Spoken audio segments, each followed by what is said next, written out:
পদ্ম গাছের টিউবার থেকে দ্রুত ফুল পেতে কিভাবে মাটি তৈরি করবেন এবং টিউবারগুলিকে কোন সময়ে মাটিতে প্রতিস্থাপন করবেন তা জেনে নেওয়া যাক আজকের ছোট্ট একটি ভিডিও থেকে।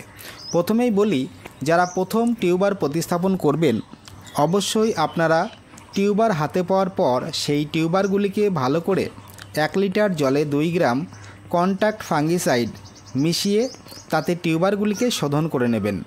ভালো করে ধুয়ে নেওয়ার পর ফ্রেশ জলের মধ্যে টিউবারগুলিকে বেশ কিছুদিনের জন্য ভাসিয়ে রাখবেন। তারপর যখন পর্যাপ্ত পরিমাণে শিকড় তৈরি হবে এবং শিকড়গুলি দেখে মনে হবে যে অনেকটা শক্তিশালী হয়ে উঠেছে, তখন মাটিতে প্রতিস্থাপন করবেন। এবার আসি, মাটি তৈরি করবার সময় 1 বছরের পুরনো গোবর সার নেবেন 20%।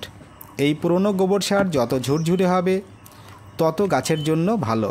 তার জন্য চাপ অবস্থায় থাকলে তা যতটা সম্ভব ভেঙে নিতে হবে।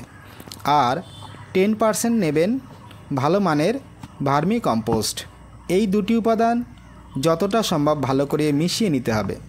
এবার এর সঙ্গে 1 মুঠো পরিমাণ হাড় গুঁড়ো, শিংকুচি ও নিমখোল দিয়ে নিতে পারেন। এবার গাছে দ্রুত ফুল আনবার জন্য দিতে হবে 2 চামচ পরিমাণ মিউরেট অফ পটাশ আর 20 থেকে 25টি দানা ডিএপি সার। 1 চামচ পরিমাণ দিয়ে নেব সিঙ্গেল সুপার ফসফেট। এবার সমস্ত উপাদানগুলিকে খুব ভালো করে মিশিয়ে নিতে হবে। এবার বলি, এইভাবে মাটি তৈরি করে সঙ্গে সঙ্গেই কিন্তু টিউবার বসানো যাবে না, কারণ রাসায়নিক সারের সংস্পর্শে টিউবারগুলি আসলে তাতে টিউবারের ক্ষতি হতে পারে। তার জন্য কম করে 2 সপ্তাহ আগে এইভাবে মাটি তৈরি করে ছায়া কোনো জায়গাতে বস্তা দিয়ে ঢেকে রাখতে হবে, যাতে খুব ভালো করে ডিকম্পোস্ট আগে থেকেই হয়ে যায়। এবার আপনারা যদি মনে করেন দোআঁশ মাটি কিংবা এঁটেল মাটি একসঙ্গে মিশিয়ে ছায়া জায়গাতে 15 দিনের জন্য রেখে দেবেন, সেটিও করতে পারেন, তাতে কোনো অসুবিধা নেই। তবে আমার এই মাটি আগে থেকেই বস্তায় ভরে রেখে দেওয়া ছিল। বৃষ্টির জল পাওয়াতে একটু কাদাভাব চলে এসেছে। এই মাটি নতুন মাটি নিতে পারলে খুব ভালো উপকার পাওয়া যায়। তবে আপনারা পুরনো মাটি ব্যবহার করতে চাইলে তার সঙ্গে 50% নতুন মাটি অবশ্যই খেয়াল করে মিশিয়ে নেবেন, তাহলে গাছে খুব সহজেই বেশি বেশি ফুল পাবেন।